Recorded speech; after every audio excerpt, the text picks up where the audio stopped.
চলুন আজ আপনাদের একটা একদম অন্যরকম গল্প শোনায়। মধুপুর নামের এক গ্রামের গল্প, যেখানে ছিল একটা জাদুর গাছ। আর সেই গাছে কি ফল তো জানেন? কোনো আম বা জাম নয়, একদম গরম গরম মিষ্টি পিঠা।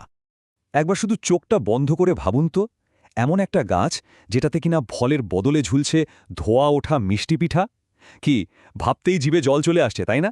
দারুণ একটা ব্যাপার। হ্যাঁ, ঠিক এমনই একটা গাছ কিন্তু সত্যি সত্যি ছিল মধুপুর নামের একটা ছোট্ট শান্ত গ্রামে।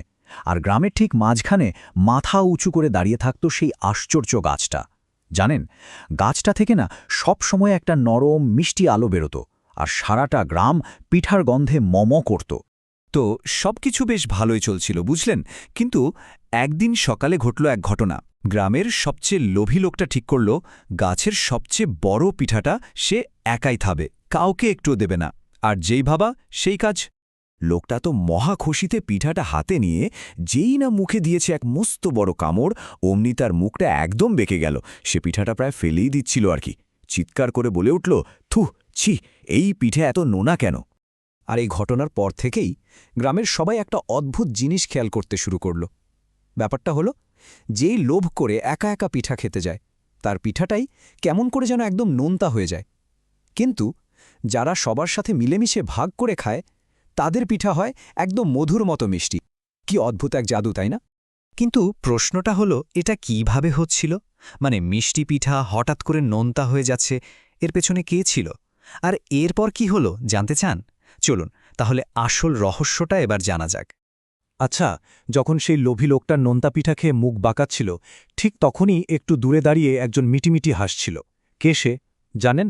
সে হলো রনি, গ্রামেরই এক দুষ্টু মিষ্টি ছেলে।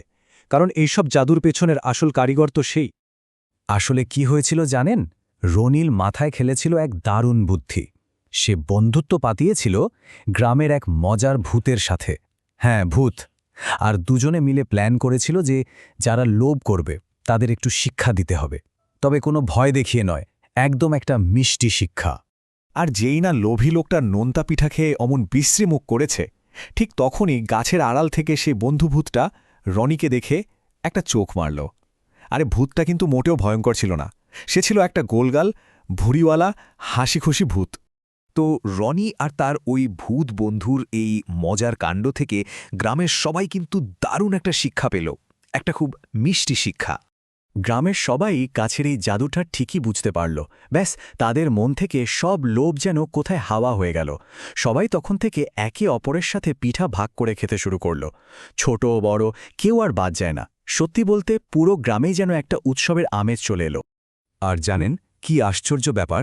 যেই না ওরা সবাই মিলে ভাগ করে খাওয়া শুরু করল, ঠিক অমনি জাদুর মতো করে গাছের সব পিঠা আবার মিষ্টি হয়ে গেল।